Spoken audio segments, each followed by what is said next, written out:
la directrice du festival Mima à Mirepoix. Enfin, quand je dis nouvelle, c'est depuis 2009 que je suis arrivée dans la structure. En 2009, on a décidé avec le conseil d'administration de l'époque de renouveler le projet artistique du festival et donc de passer d'un festival ancré et implanté à Mirepoix sur un développement à la fois artistique mais aussi territorial.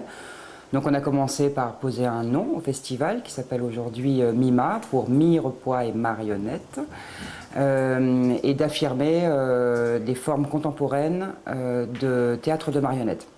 C'est vrai que c'est une discipline qui est à la croisée des arts de la rue, des arts du cirque, du théâtre, du mouvement, qui travaillent leur relation entre le corps, l'image et l'objet.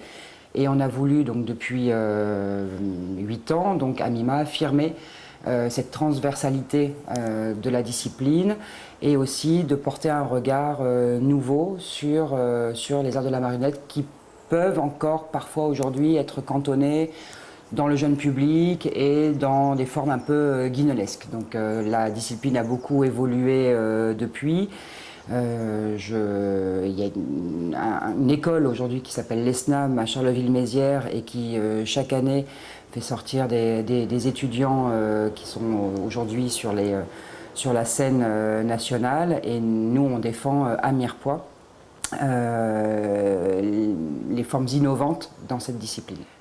Donc au niveau du festival Mima, il est aujourd'hui considéré à la fois par la profession et par ceux qui gravitent autour de cette discipline comme un espace d'innovation, de visibilité, de la jeune création, mais aussi d'artistes confirmés, d'envergure. Voilà, c'est un point qui fédère, un point de rencontre entre les professionnels, le public festivalier, et puis tout un secteur finalement qui travaille en direction de cette discipline.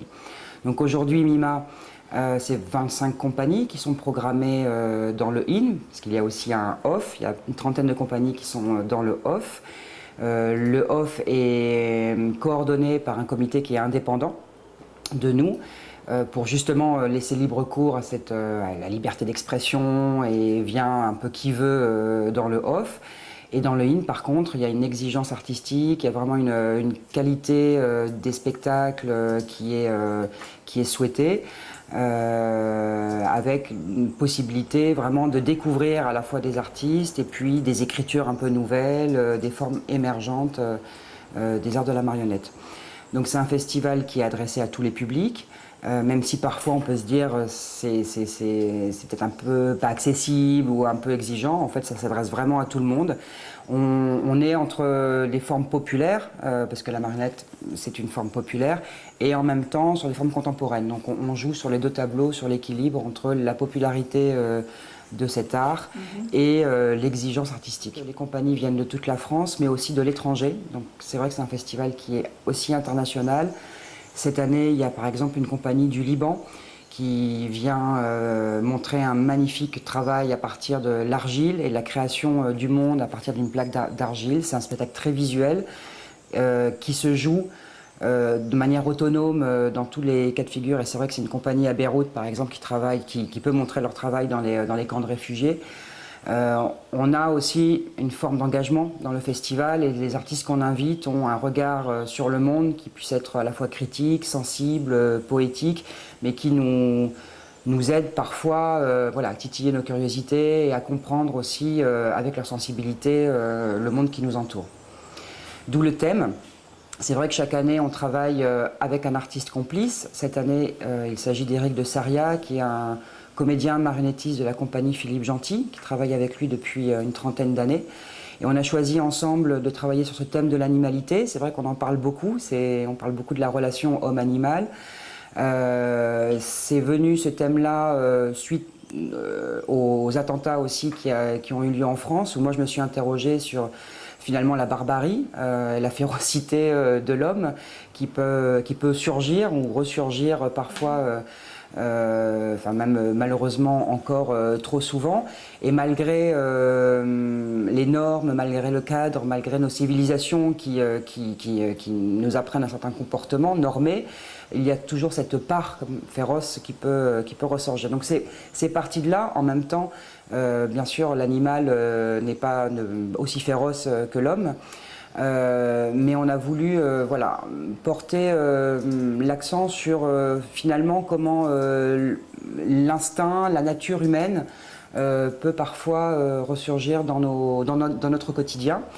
Et avec la marionnette, c'est vrai que c'est un vecteur formidable et un médium absolument extraordinaire pour justement travailler sur ce qui ne se voit pas, sur l'invisible, sur l'indicible chez l'homme. Et c'est la matière à toutes les transformations, les métaphores. Donc là, sur cette année, c'est vrai qu'il y a pas mal de compagnies qui travaillent sur l'anthropomorphisme, sur la métamorphose de l'homme en animal et sur la manière dont cette relation entre l'homme et l'animal est alimentée dans nos vies, mais aussi dans les textes littéraires.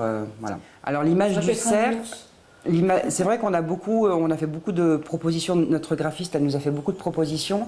C'est vrai que le cerf a été considéré, est toujours considéré dans la mythologie comme le roi des animaux, un animal emblématique, donc très important, à la fois admiré, convoité aussi. Et c'est aussi pour moi le symbole du renouvellement, puisque ces bois se renouvellent chaque année, donc il y a quand même de l'espoir. On peut mourir, mais on peut aussi renaître. Il y a aussi ce symbole voilà, du renouvellement que j'aimais bien. Et puis, dans la grotte des Trois Frères en Ariège, on a retrouvé le premier dessin de l'homme animal, donc qui date de la préhistoire, où est symbolisée cette relation homme-animal avec un homme avec une tête de cerf.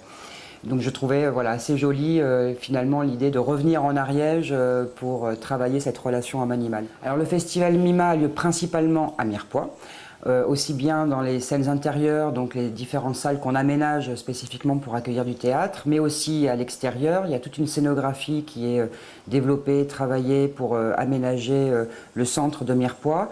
Mais depuis l'année dernière, on a voulu aussi étendre le festival sur Lavelanet, notamment parce que Lavelanet possède des outils qui permettent l'accueil de compagnies avec un grand plateau et un public aussi avec des jauges qui sont importantes.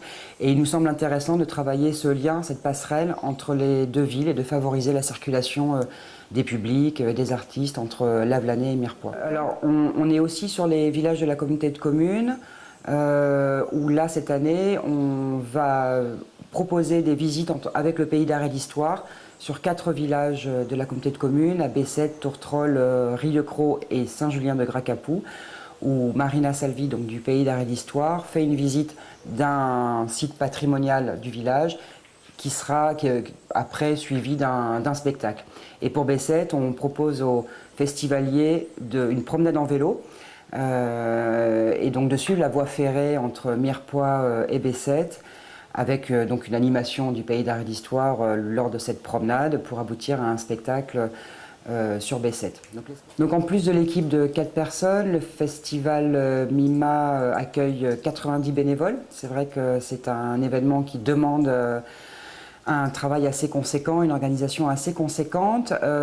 Cette année, pour la première année, on recherche encore des bénévoles. Donc pour ceux qui veulent nous rejoindre et nous aider à contribuer à cette belle manifestation, vous êtes les bienvenus et vous pouvez venir rencontrer Elisa au bureau Mima.